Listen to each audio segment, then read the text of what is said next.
From Built It Productions, it's The Great Creators. Conversations about creativity with some of the most celebrated actors, musicians, and performers of our time.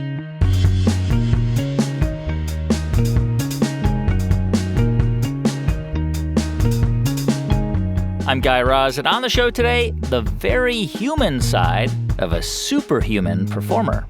I won a Tony Award. I went home. My sock drawer was still a mess. I won a Tony Award again, and I still am a bad cook. I won a Tony Award, and I have cellulite. Do you know what I mean? There's still real life happening. Theater legend Audra McDonald on her creative life on and off stage. Audra McDonald is one of the most decorated actors in the history of Broadway. She's won 2 Grammys, an Emmy, and 6 Tonys, more performance wins than anyone else. Her first Tony, she won when she was just 23 years old. Still, Audra says every time she begins to learn a new part, she's filled with dread. It's a productive type of dread, though. One she says she kind of seeks out.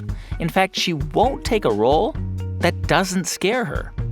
In my conversation with Audra McDonald, you'll hear the lessons she learned early on about how to be an actor offstage, about why she still wishes she could go back and add a bit more to her acclaimed portrayal of Billie Holiday, and what it was like to see her friend and mentor Stephen Sondheim criticize her in the pages of the New York Times. That's all coming up after this quick break.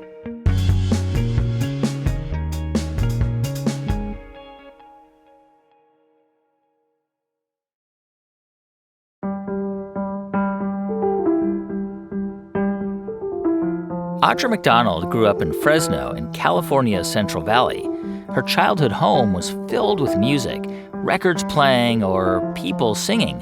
Her dad was a high school principal and music teacher, and her mother and grandmothers all played the piano, and her aunts were in a touring gospel group.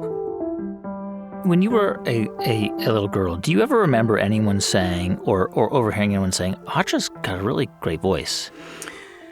What I remember, I remember conversations between my mom and dad about me having a loud voice. I remember my dad saying, she sings so loudly. You know, when I would get up and sing with the choir, he'd say, gosh, her voice, she's just so loud. And then I remember one day after church, we had a piano, and then in one of our back rooms, we had an electric organ as well. And I remember my mom and dad taking me into the back room where the electric organ was, and they were asking me to, I don't know why we were in that room and not at the piano, but I remember them asking me to sort of match pitches. They would play something and they'd say, okay, you sing that. And I'd sing it, and, you know, I don't know, I was picking my nose, I don't know, okay. But I remember them like whispering to each other and looking at each other and thinking, well, I wonder why they're doing that, you know? Yeah, because maybe there's this sort of mythical concept of people with perfect pitch. Mm-hmm. Mm-hmm. Did you have that? I don't think I have perfect pitch. I think I have really good relative pitch. And I think it was more about them just seeing like how high I could sing and how low, and just listening to my voice outside of me singing, you know, I wonder what it felt to wake up in the belly of a whale in my church choir, you know. Yeah. The other thing I heard a lot growing up was Audra's so dramatic. She's such a dramatic child. What did that mean? How did that manifest itself? Now, and even then, but, you know, the first sort of like, oh, she's so dramatic. I mean, now we would say she has ADD, she's hyperactive. But, I would freak out about everything. I was inconsolable after seeing Bambi. I would try and run away from my first elementary school, that when I was in first, second, and third grade, I'd scream at all the other kids on the playground and say, none of you like me because I'm Black. I'm going to run away. And then I would try and run away from school. The teachers would follow me out the door. They were very calm teachers in the way that they wouldn't like just say grab you. They would call my parents and say, Audra is trying to run away. So we have a teacher kind of following her down Dakota Avenue right now, trying to talk her out of it. And my parents would be like, just grab her and bring her back into the classroom. Don't actually have a conversation with her. But I felt things very deeply as a kid. I was thinking about that because I read that you would sometimes really get a lot of anxiety during rainstorms, for example. And here we're talking right now at the end of July, and there was a rainstorm in Stockton, California last night, a very brief one, a very rare, odd summer storm. Wow. And I thought of you as a kid freaking out. Yeah. Thunder and lightning. And I had heard on the news at some point that monsoon season had started, and I thought a monsoon was coming to Fresno. You get bits and pieces of the news when you're 9 and 10 years old, and I thought we were going to die. And I was really, really, really overdramatic. But that energy, right? I mean, so there was this, this sort of quote unquote diagnosis. Maybe she has ADHD or something like that, but there was an energy there that clearly existed. And I guess when you were around 9, your parents decided to kind of harness that energy and suggested you try out for a theater group in Fresno. How did that happen? What gave them that idea to just sort of say, you know what, she's got a lot of energy. Let's just put her in this theater group. Well, I think they had talked to my doctor. I think there had been discussions about medication. I know Ritalin was a couple of years on the market by that point. We're talking, This was when 77, 78. Maybe 79 when I joined the company. But they knew that I needed some sort of focus. We needed to focus this energy. And as I remember it, we'd gotten a swimming pool and we were learning how to dive. And my little sister got a trophy because she'd been struggling with learning how to dive in the pool. And I didn't have that struggle. And I told my parents, well, I want a trophy too. And they said, well, you have to earn it. And I was like, well, how am I going to get a trophy? And they said, well, why don't you audition for this theater company? And if you get in, we can talk about getting you a trophy. But you can put your mind to it and auditioning and learning a song and all that. So I auditioned. And that was the Good Company Players, a junior company at Roger Rocco's Music Hall. And I got in, and I stayed there till I was, till I was 18. Okay, so the Good Company Players was the regular theater group at this dinner theater in Fresno called Roger Rocco's, and your parents' idea was what? That you should try this, and did you take to it right away? Yes, right away. Right away. You knew that there's just something clicked in your mind, like this is where I was supposed to be. Yeah. I don't know if it was in as clear of terms as that, for someone who was 9. Right. But I remember feeling happy. I remember feeling alive. I remember like my heart pounding, but not in I'm so anxious what's going to happen in the world. But like, oh, I get to go sing. I get to go dance. I get to go rehearse and say lines and things like that. The quickening was because of what I was getting to do instead of how do I exist, if that makes sense. You had, you were there for almost 10 years, I think, of your life, and you were in several plays, The Wiz, and you were Evita. But do you remember having any inhibitions or fear about performing when you were a kid? Yes. Because that's just a part of my makeup. But it was never... once I got out there and got going, I was happy and I knew who I was and I felt at home. Now, as a 52-year-old looking back on it, I think about like horses before a horse race starts. Yeah. Have you ever seen the Palio in Italy? I know I haven't seen it in person, but I know what you're talking about. Yeah. Just that they're just like, and to the point where, especially with the polio, they have so many false starts because it's, just that ancient medieval race, and they're barebacked, the riders are. And so they have to keep bringing them back because the horses are so amped. And so that's the anxiety that I would get. It'd be like, I got to get out there. And this waiting to get out there is what drives me crazy. But once I get out there and get going, then I'm good. But it's getting out there. That's where the fear would come in. Yeah. There was a mentor there that you really kind of developed a close relationship with, Dan Pisano, who I guess he was the sort of the managing director. And you've talked about him as somebody who really helped you build the foundation of what you do today. What do you remember about Dan and what you learned from him? I mean, I learned things. I mean, I certainly wasn't learning like Chekhov and right. and like, Stella Adler's studio and all that stuff at that point because I was so young. But I was learning how to focus when I'm on stage. I was learning stage etiquette and backstage etiquette and like theater going etiquette. I remember one time I was sitting in the audience of one of the main stage shows that was happening at the dinner theater, and I already done my little cabaret beforehand, and I was sitting in the audience, and I had to go to the bathroom at one point. So I got up and walked to the bathroom, and he took me aside the next day and he said, "You went to the bathroom, and the way you walked to our bathrooms, because it was a dinner theater, it's hard to be inconspicuous about going to the bathroom. Just get to the hallway where the bathrooms were." And I picked a really quiet, vulnerable, dark moment in the show to go do it.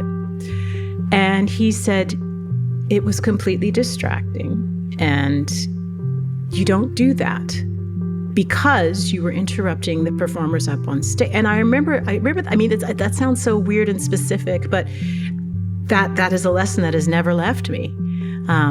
How you can be a good audience member as well. I mean, I get, sometimes, when nature calls and you can't help it, that's fine. But to try and be a good audience member. Same thing with being like quiet backstage, or learning to make sure that you're listening to other people on stage when the focus is not on you. Yeah. Little things like that.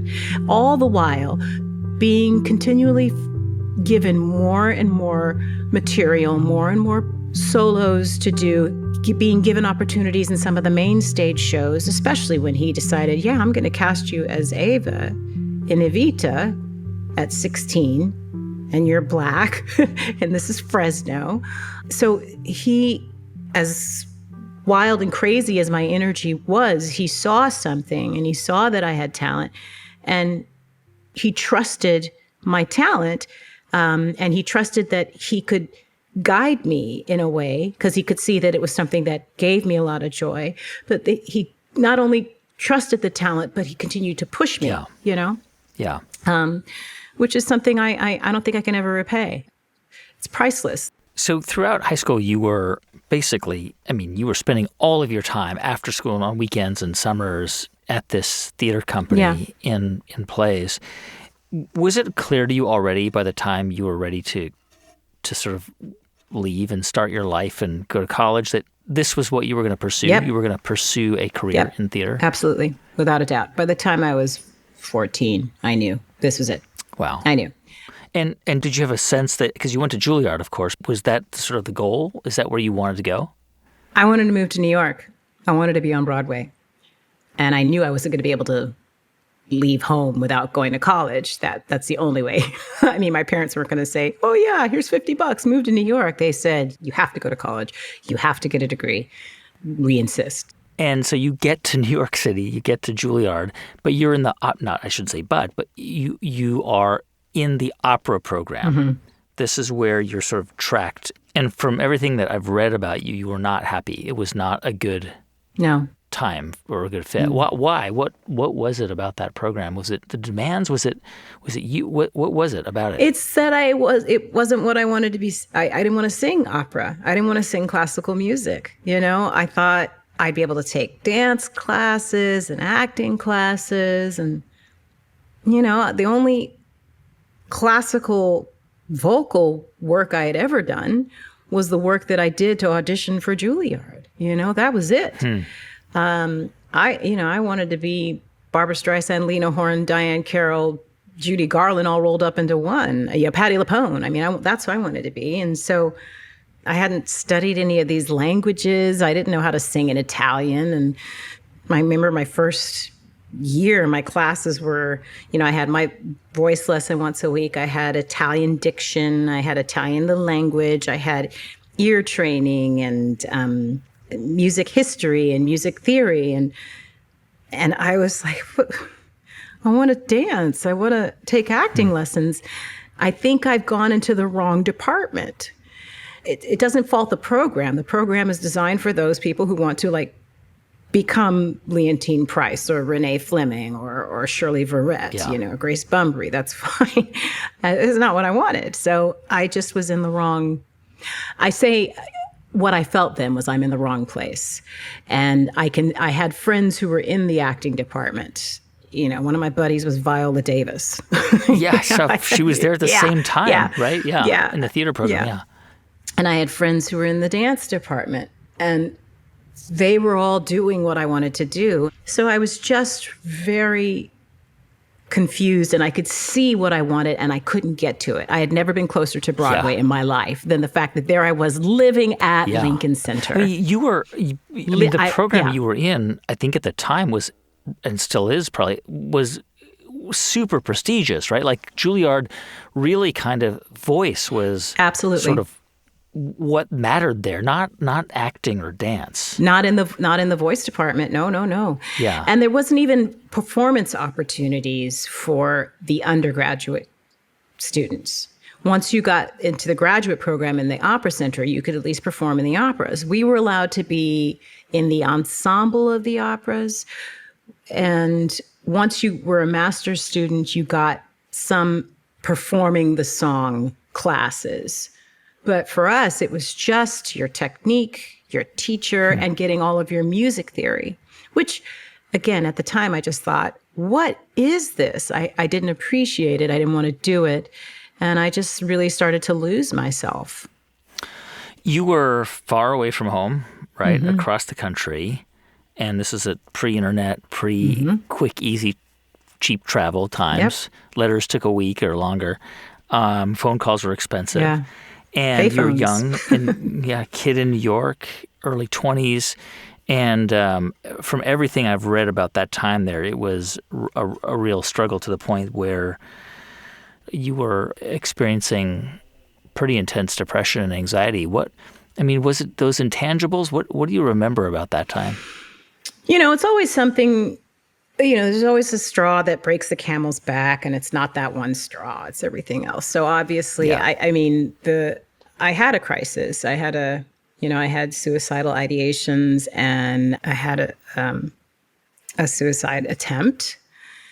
And it came out of reaction to a relationship that I was in. But it was about everything, me being stuck and lost at Juilliard and hating what I thought they were doing to my voice, hating the way I sounded when they said, yes, that's right, and me saying, but I don't like it. I don't like sounding like this. I don't want to sound like this. This isn't who I am.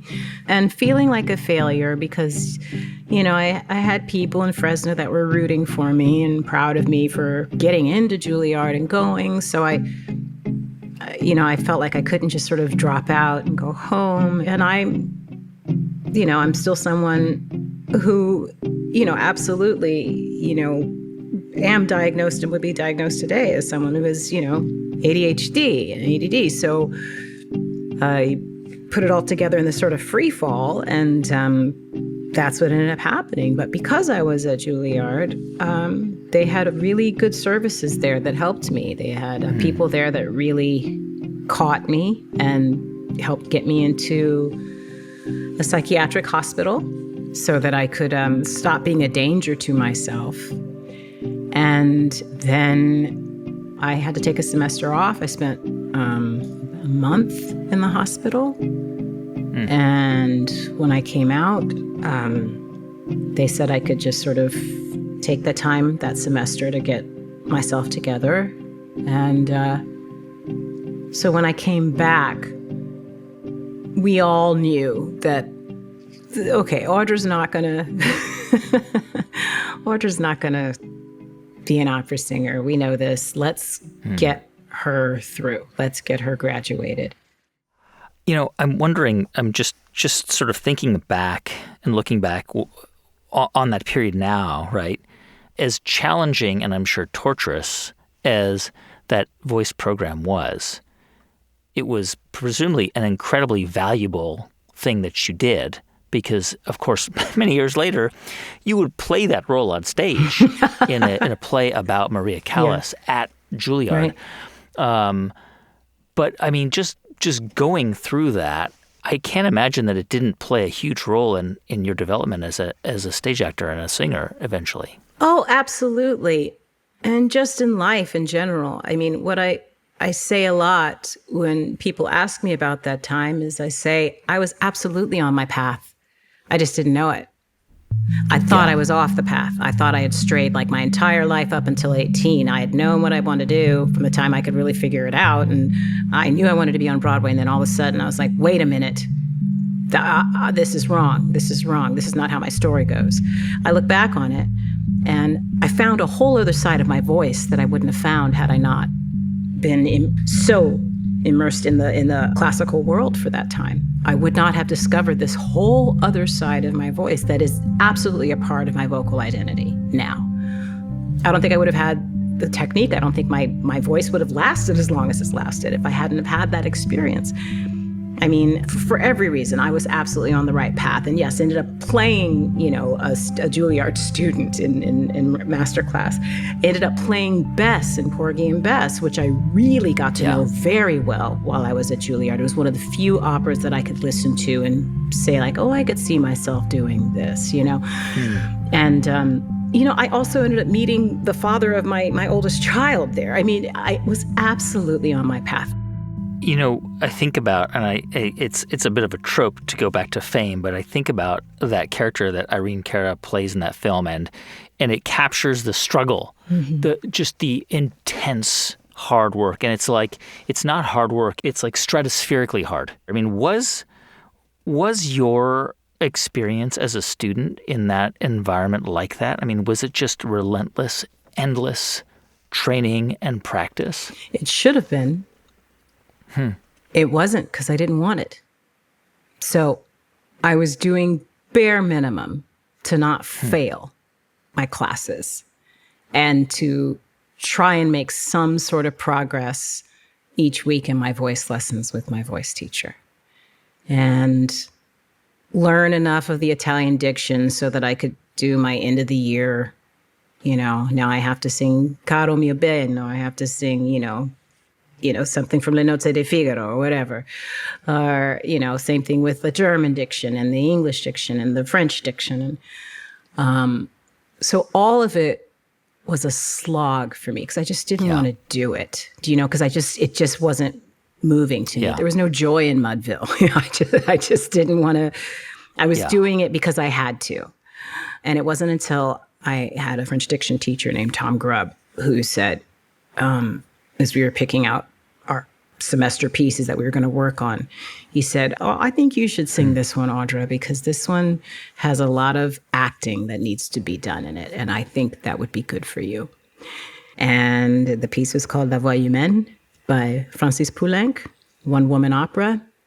And that's when I found my classical voice. That's when it hit. Then I ate it up.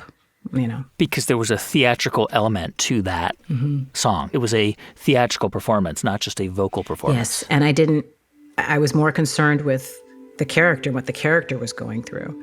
And in doing so, the voice, interesting that it's called La Voix Humaine, which translates me the human voice. But it's interesting, it was that piece that I found my voice because I was no longer focusing on just the sound for the sound's sake, which I now know about myself artistically is not the way in for Audra. I'm not judging that because it is the way in for a lot of people. Yeah. And it is the ultimate, and it is what is the goal for a lot of people in a lot of sort of artistic experiences. And obviously with opera and classical music, the purity of the sound is what's most important. Not for me. It doesn't work that way for me. And La Voix Humaine was the first time that I could just focus on what's she feeling here. Oh my gosh, well, her lover just hung up on her and she's so upset. She's freaking out. So I was thinking about all those things as I was singing it, and my voice was coming through. And it was coming through in a decent way for the first time. And I didn't mind how I sounded classically because I wasn't focused on the sound anymore. So the way in for you at that moment, which sounds like it kind of set the template for how you were going to approach characters and how you approach them today, it was first know the person, and then you can discover how to sing the song. Find the why. The why. Why are you singing? Why are you saying these words? What are you trying to achieve? Why is this happening? And once I have that, everything else falls into place. And that's me trying to plumb the depths for the truth. And if I don't have that, it doesn't feel right, and I can't do it to this day. So, all right. So I know that you actually took a little bit of time off at Juilliard to perform with a traveling production of Secret Garden. But I guess your real introduction to Broadway came right after you graduated. You auditioned to play Carrie Pipperidge in Carousel, and you got it. You got the part. But I know that it was a challenging audition. I think you auditioned like 6 or 7 times. You fainted at one point. Yeah. But you got the part, of course. And at age 23, here you are on Broadway, the biggest theater stage in the world. Do you remember what that was like? Yes. The whole audition process felt not magical. It felt like destiny. It felt kind of like the way I felt when I remember watching my parents, talk to each other as they said match pitches. Do this, do that, and then go, okay, do this note, sing this note, Audra. That was kind of what was happening when I was during all the auditions for Carousel. I went in and I auditioned, just this call that I got to be a part of. And I sang, and the casting director, they looked at each other and they said, "Can you go back outside and just wait for a minute?" I was like, okay, I don't know what that means. And so when I came back in, they had gotten Graziella Daniele and Michael John LaChiusa, who were working on a new show somewhere else in Lincoln Center. And they said, okay, can you sing for us again? And can you sing for them? This is Graziella Daniele and Michael John LaChiusa. I was like, okay. So I sang for them. And then they sent me out again. And they said, we're going to give you some music to learn. And I was like, is this about Carousel? They're like, well, you're going to be called back for Carousel, but this is something else. And that started my relationship with Graziella and Michael John. Michael John said at that audition, I'm going to write a musical for you someday. He did. Yeah.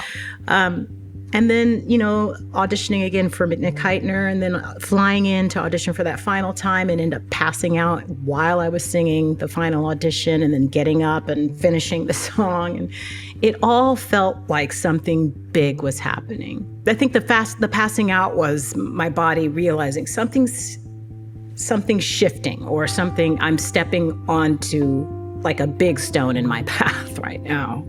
And I can feel it.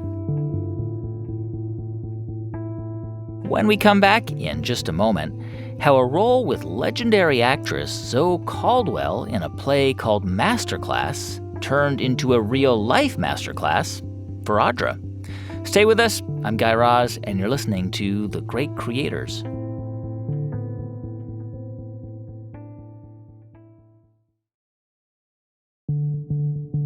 Hey, welcome back to The Great Creators. I'm Guy Raz. So at the age of 24, Audra McDonald found herself at the center of the theatrical world. And after the real struggle of her years at Juilliard, things suddenly began to feel right. If while I was at Juilliard, I felt like I'm not on my path. I'm not on my path.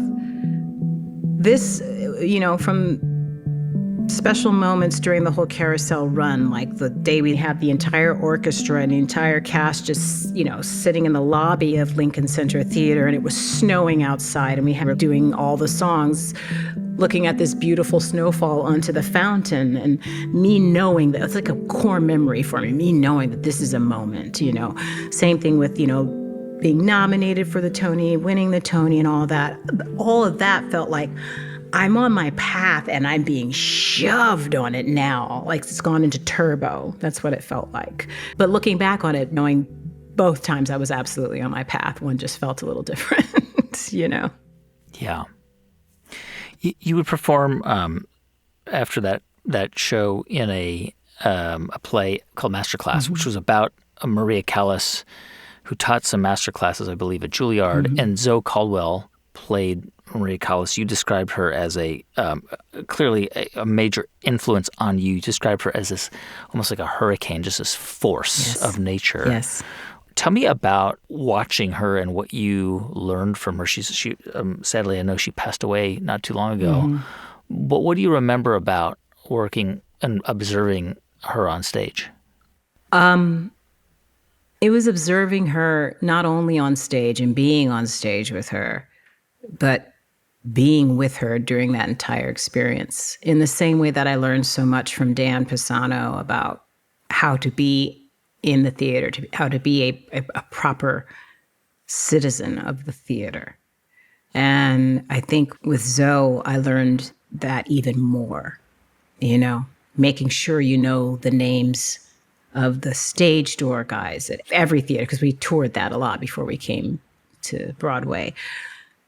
How important it is for you to show up, even if you're not feeling well. How important it is for you to get to the theater, not just at half hour, but to be in your dressing room and be in the headspace of everything you have to do. Because of Zoe Caldwell, any show that I'm doing now, if the show starts at 8 o'clock, if I'm in the theater any later than 6 o'clock, I'm late. And that wasn't an experience I had until I met Zoe. In fact, she was in costume and fully ready when other people would show up by half hour. And that's usually the only time you actually do have to show up. But it's just about being in there so that you are already on the train. You're not running for the train when the show starts. You have been in the station. You have greased the wheels yourself. You have, so it's just certain life lessons like that. I learned about feeling comfortable claiming my power. She used to watch me say hello to certain stars that would come backstage to see her. And she'd always grab the rest of us youngins in the cast to meet these stars. And she said, you kind of grovel. And what is that? Hold on to your power. You have power. You are power. Claim it when you say hello to these people. Don't grovel in a corner, things like that. So, and then, there was never a false moment on stage with Zoe. There was never a moment when she was not fully connected. You never saw her drift off for a minute. And so being in that hurricane, in the eye of the hurricane with her, you were not only in the eye of the hurricane with her, but she was creating all the hurricane around you. You couldn't put an amount on the amount of money that it would have cost to get that kind of training in a school. I got that every night for 2 years, basically. Wow. Yeah. You can see a lot of that play online, and it's just incredible the way she really becomes Maria Callas, right? And you're like sort of transported, and you would go on to do similar things, whether you were portraying Billie Holiday or Bess from Gershwin's Porgy and Bess. And I wonder how you began to develop the ability to embody a character like let's say, for example, Bess, right? A role that you won another Tony Award for in 2012. I've read a bit about your process and the research and approach that goes into becoming a character. Can you describe how you approach that? It's almost every character I play is a full research project. It's anthropology, it's archaeology, it's psychological anthropology and archaeology, and then it's history lesson. You got to learn about the time in which the character lives. You have to learn about, what they would have eaten, how they would have felt, what their hygiene would have been. I mean, there's not one stone that you can leave unturned. And then even as the run starts and you're already doing the role, you then have to continue to find little veins every night to continue to make it fresh. And so if it means rereading certain passages in the script or a book about that era or whatever it is, you must continue to do the work. The work is never ending, really. And it's certainly, the last bit of the work is when you step on the stage at 8:05. That's the last part of it. But it's, your performance is as much what you did, in the months and weeks and hours leading up to stepping on stage as it is what happens once you're on that stage. So, like for Bess, for me, it was I went down and visited where Cat Fit first. I went down to visit Charleston. Then I also went down to where Gershwin was while he was writing, which is not necessarily in Charleston. He was sort of on the outskirts. I also went back to DuBose Hayward's book, and there's a lot of description of Bess, physical description that I hadn't really seen in productions before that I really wanted to make sure that I captured. Obviously you can't put the entire book into the libretto. So, things like Bess had this huge scar on her face. Bess had been in jail a few times. Why had she been in jail? Where did the scar come from? I had to sort of fill all that in. So when I remember asking them one day, I was like, can I have a scar on my face? They're like, why do you want to do that? I'm like, because she had one that's in the book, things like that.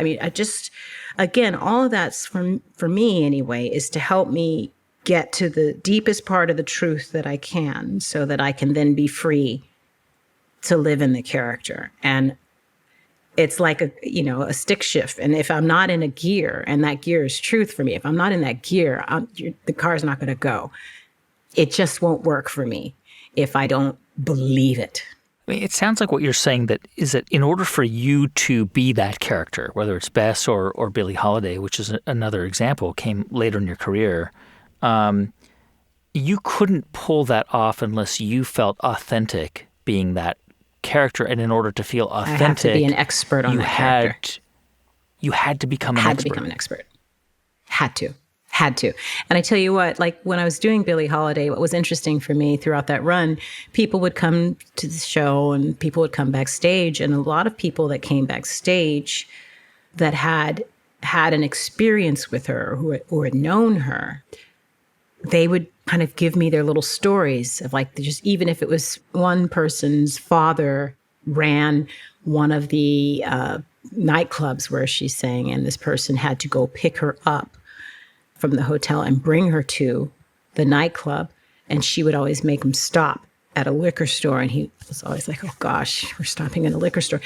Every person like that came to the show, for me, it was like they gave me another little jewel that was filled with information about her that I would then sort of put in my heart, put in my book, and then take that out, all of it again, just to try and fill in every single color, every single shade that I possibly could, so that it could be as authentic of a performance as possible. It's remarkable to watch and hear you sing. And I know you've heard this before, but it's just overwhelming because it's not an imitation of her. It is you embody that character, but you sound like her. And when you hear this same person, Audra McDonald, sing Summertime or something from Carousel, it's just unbelievable to sort of think about the range, both in acting and in singing. And I don't know, it's sort of strange because the question isn't like, how do you do that? Obviously it comes from many, many years of practice, but how do you really get to this point where you feel like you have found the character? Is there a moment where you feel like, okay, now I've got it, I'm ready? No. Never. No. It's unachievable. You just keep going after it. Some days I'll be like, oh, I got close. Huh. And other days I'll be like, oh, I was too proud of myself. Missed it, I think it was Beverly Sills who said when someone asked her, her great, glorious voice, a beautiful soprano, and someone asked her, how many times in your career did you feel like you just nailed it, You come off stage, getting 17, 18 curtain calls, you just nailed it. And she said, probably about 6 times in my career. Every other time I just did the best that I could. Wow. But it's interesting because I read an article about running and about elite runners, and the reality is every elite runner obviously it's different because you are still getting better at what you do, but with running at a certain point your body is just not going to get better. But while you are getting better, every runner is always chasing that mystical goal that they'll never get to. They hit a record, they want another one, and it's sort of like. What you're saying is you will never be as good as what you think. I mean, you'll never get there. It's just this constant quest to try and achieve it, which is about as good as you can do. Right. Yeah, absolutely. I mean, it's the constant need for evolution as an artist. And so, I mean, there are days where I'm like, you know what, I should go back and do Lady Day again because there's some things that I didn't get this, I didn't get that. I feel that about every role. You know what? And then I went and did it in London, and I discovered more things about the role and the character in London. And when that closed, and then I did a film version of it. And even when I finished that, I was like, okay, all right. So if and when I do this again, I gotta, that's just, and I think most artists are probably like that. I'm sure we are. Maybe that's why we all go into this business. I think it's a really important point, though, because for people who don't know, this is a role you won your 6th Tony, the all-time record holder, more Tony Awards than any other stage actor, and you won it for that role. And so by any account, somebody could say, you perfected this thing. And what you're saying is, no, that's not true. All I'm trying to do is get to that place, and I'm never going to get there. But what I'm giving you is this attempt, this quest to try and get there. Absolutely. But the reality is I'm never going to get there. Because if you got there, I guess you'd stop. I got there, I was trying to get to Disneyland, and I got to Disneyland. Yeah. All right. So I was at Disneyland. Great. But I've never gotten to Disneyland. It's interesting. I don't think I've ever said this out loud. So you're welcome, or I'm sorry. I don't know what the answer is going to be, but I have a recurring dream. Maybe this is for my therapist, but I'm thinking now that it might have something to do with who I am as an artist, that I am trying to get to this boardwalk, and on this boardwalk are all these amazing rides, and I want to go there so I can get on the rides. But for some reason in the dream, I never quite make it to the boardwalk. I can see it, and I'm trying to get there because I know it'll be awesome when I get to these rides, but something always gets in the way. So it's a constant journey of trying to get to that boardwalk. And I wonder I don't know. That just came out.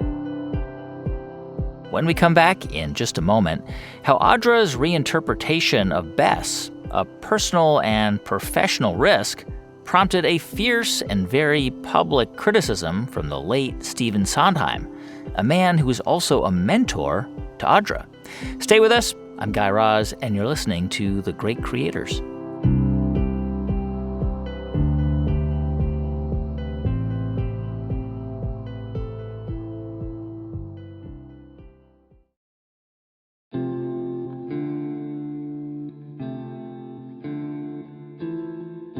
Hey, welcome back to The Great Creators. I'm Guy Raz. In the late 1990s, after 5 years of acclaimed work on Broadway, Audra McDonald started appearing in films and television. And the learning curve to go from the stage to the screen was pretty steep. I wonder, when you are on stage, right, there's the audience, and it can be a large theater. There can be 3,000 or 4,000 people in that theater, maybe more. And you depending on where you're sitting in the theater, you can't always see the facial expressions of the actor. So on stage, there's a different way of communicating with the audience than you would be in front of a camera, and you, of course, made that transition. You have won Emmys, have been on television and in films, and one of the roles that you played was a nurse in an HBO film called Wit with Emma Thompson, and you were praised for your facial expressions, just those kind of subtle movements of your face without any words. And I wonder how you, when you're in front of a camera versus in front of an audience, are you very conscious of how you are communicating your character and the emotion of your character?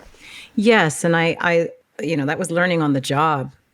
I especially when I did Wit, I didn't have much television or film or just being in front of the camera experience at all. I mean, what I did have was, Emma Thompson and Mike Nichols directing. Mike Nichols directing, right. Right. I had incredible teachers and leaders guiding me.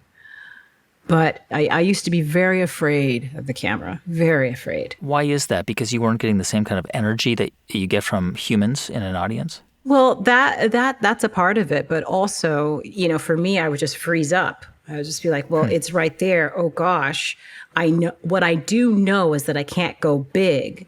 So I would start to just not do anything at all. And so that's worse in some ways. And there's the old adage of when you're in front of camera, you have to think loudly. And so just, I've done a couple of television series and whatnot, and I've gotten a little more used to it. But what I've now, for me, in order to feel comfortable in front of the camera, I've turned the camera into the audience, which is obviously what it is. But once I sort of put it in those terms for me as an actress, I just finally said to myself, you're in a theater and the camera is just your audience. You know how to be in front of an audience in a theater. So the audience is just sitting in the camera.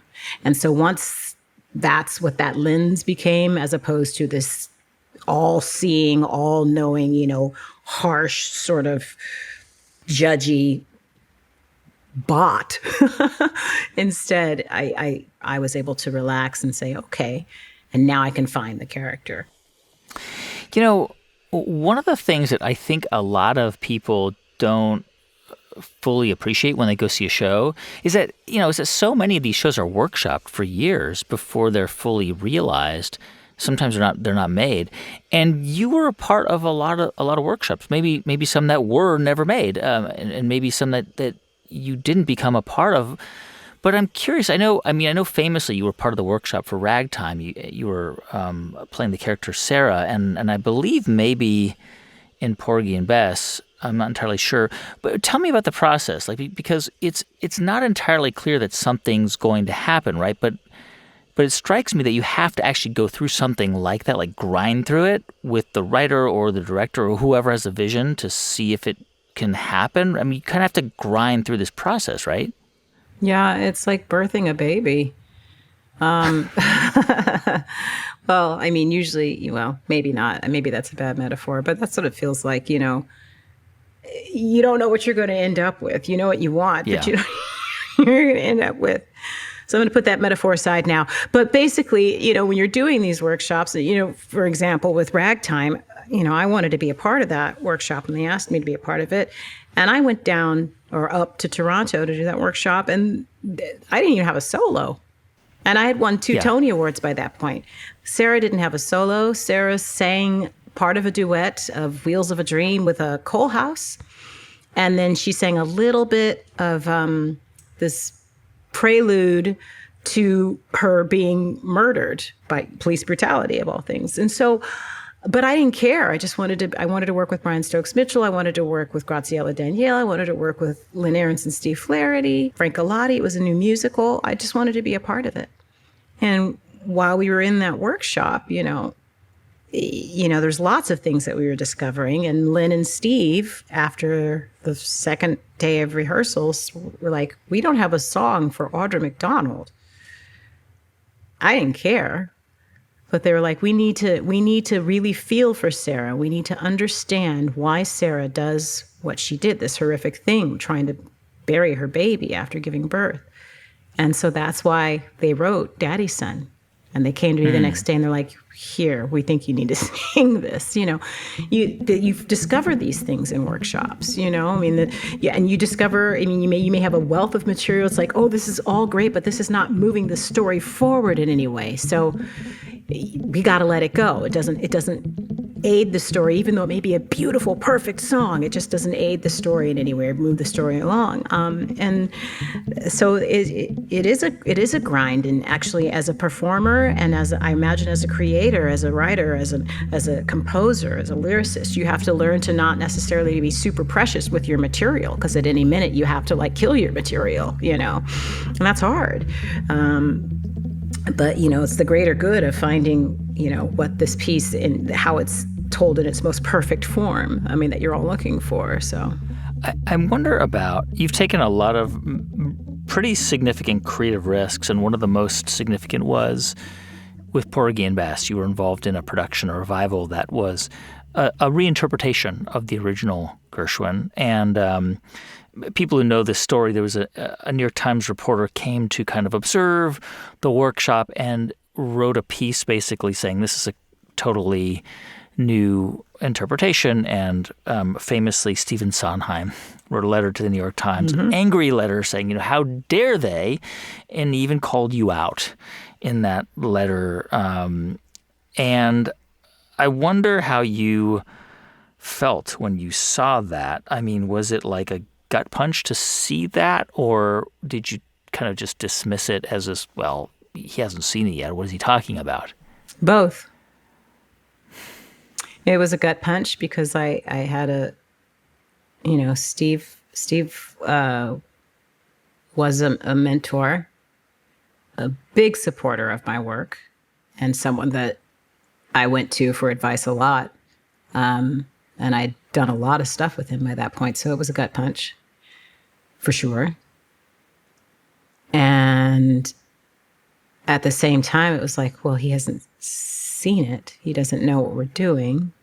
Yeah. And I also felt that I understand, when you do publicity for a show that's coming in or whatever, you want to give, journalists space and access to see what's going on in the room.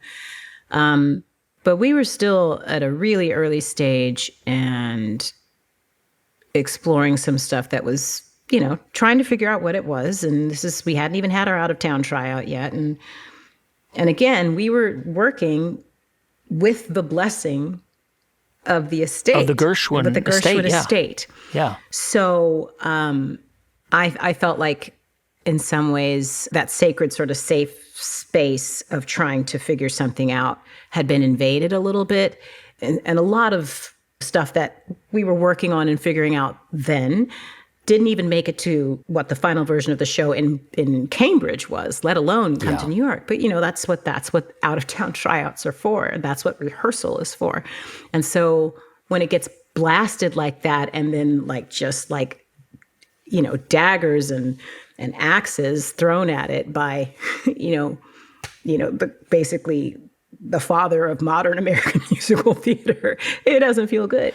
I mean, that play would go on to win Best Musical Revival. Yeah. You would win a Tony for that yourself. Yeah.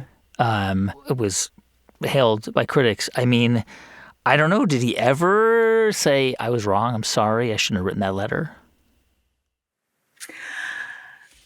I have to say, it's so odd to be living in a world where he's not here anymore, And a lot of conversations that I've had with Steve, I kept private when he was alive, and I think I'll continue to keep private now that he's gone. So, but what I can say is there was nothing bad between me and Steve. About a year after that letter had happened, and certainly all the way till his death, we were on very good terms and had what I consider to be, a loving sort of mentor-student relationship. I read that you are particularly attracted to roles that scare you. Yep. Because it challenges you, Mm-hmm. right? But I mean, do roles still scare you? I mean, Oh, with all yes. that you've achieved, I mean, you are widely considered to be the greatest living theater actor in English. I wonder what it's just seems strange, of course, on one level to think, God, you get scared of a role, but Oh, absolutely. but you do. Absolutely. I have a show that I'm doing on Broadway this fall that I'm scared to death of. Scared to death. What are you scared of? I think Judy Garland said it, oh, this is the time they're going to figure out that I don't know what I'm doing. I never know what I'm doing when I start a role, ever. I know what I have an immediate reaction. I got offered this play and I had an immediate reaction of, oh, God, oh, okay, I better do it. But like, this is a particularly dark role. It's painful. It's Yeah. heavy. It's big role. She does not leave the stage. It plumbs the depths of like racism and trauma and all this stuff. And I was just like, oh, how am I going to live with that night after night for 16 weeks or however long we're doing it? And it's like, but I should probably do that. I just kind of run straight to the hard thing. And again, I go back to that metaphor that I gave you earlier of a horse at the gate ready to run out. There's something in my body that just, I have to run toward it, And just as quickly and just as easily, there are roles that I am offered where I go, oh, no. And it's not that there's anything wrong with the role, but there's nothing about the role that scares me or challenge. Again, again, that's no judgment on the role or anything else. It's just that I know within 2 seconds that I have to do it. I want to do it, and it's going to be one of the scariest things I've ever done. It reminds me of something an entrepreneur once told me, which is, I have to work on hard problems. Like, I only want to work on things that are hard because that's what keeps me alive. And it's kind of a version of that, right? Yeah, which absolutely. is you want a hard role because you're going to get better by taking on something that is challenging, difficult. And the thing is, you're going to learn something. You're going to evolve. You may not be successful, and you can't go in thinking you're going to be successful. You may fall flat on your face, but you're going to learn something. And that's what it is for me. Audra, do you think that sort of the creative process or this kind of abstract idea of creativity is something that anybody can tap into? Maybe not at, a professional actor's level or a professional athlete's level or, but is it something that is accessible to anyone if they do certain things? I think it's accessible to anyone just because they are human. And that is a part of the human spirit, is to create.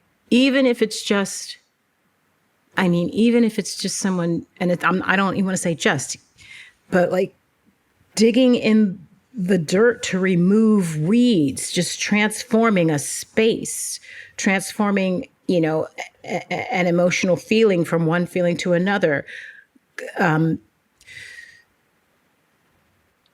It's about transformation, I guess. I'm working this out in my head right now. I mean, you're making the world a little bit different than it was 2 seconds ago, whatever that is. I think that in and of itself, lies the sort of like the smallest atom of what creativity is. It's like transformation in a way. I mean, I know you probably don't sit around and think, my God, I'm one of the greatest living stage actors, and the most decorated actor in the U.S. and et cetera, et cetera. But still, I mean, you are. That's a fact. And I wonder, I don't know. I mean, you grew up in Fresno, in this tiny place, and here you are now, having achieved all these things. Is it mind blowing? Is it weird? Is it? Yes. I mean, because it's my life and I've lived it. I can look back on it, but I'll look back on it and I'll just think, well, who was that was happening to her? Or look at that young person who just was running toward this?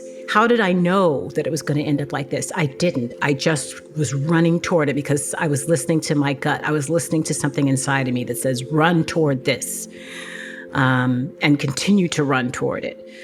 And in that, you will find your entire life. You know, if you keep stepping on this journey, you keep running toward this, running toward that boardwalk. And so I'll reflect on it every once in a while so that I can make sure that I continue to trust my instincts and run toward whatever it is that I need to be running toward. Because sometimes as you get older, it's easy to not trust one's instincts as much or become more fearful. I think honestly, as you get older, we get more fearful in a way. Maybe it's because we know more, or maybe we've seen more. I don't know. And also as a parent, as I'm trying to teach my children to find their joy and find what moves them, I'll reflect. Yeah. Or a young student or a young, person who comes up to me and says, how can I, what should I, how can I start in and do what you did, It always, in some way, shape, or form, comes down to trusting the instinct and the thing that gives you that quickening feeling, But it strikes me that you're not chasing recognition or ambition. You're chasing craft. You just are chasing that. Because I've had recognition, and I see what's on the other side of that, too. Like, I won a Tony Award. I went home. My sock drawer was still a mess.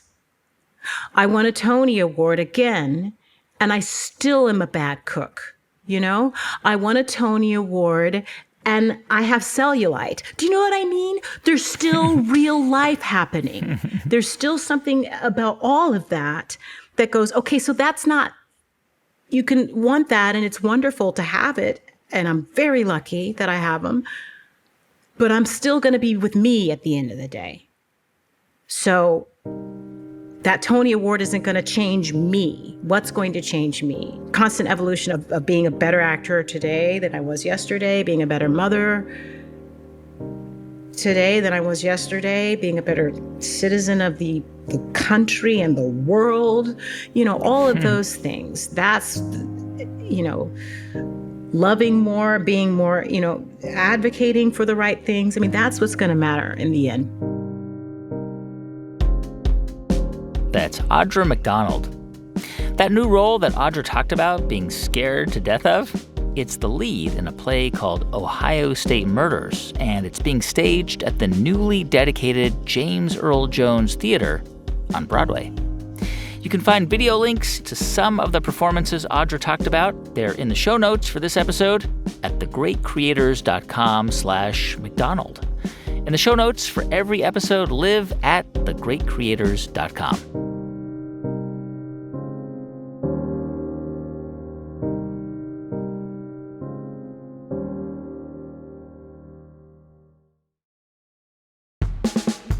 Hey, thanks so much for listening to the show this week. And if you liked what you heard, we have one small request. Please tell someone about it. Share a link or a tweet or post a story and hashtag The Great Creators. You can find us on social media by searching The Great Creators. We're on Instagram, Twitter, Facebook, and I'm on TikTok as Guy Raz. So please spread the word. And thanks. This episode was produced by Bruce Wallace and edited by Andrea Bruce, with help from Jeff Rogers. Thanks also to Kevin Leahy, Elaine Coates, Jenna Gedman, Nat Hoops, Michael May, Marita Murphy, Diana Mustak, and Michelle Triant. I'm Guy Raz, and you've been listening to The Great Creators from Built It Productions.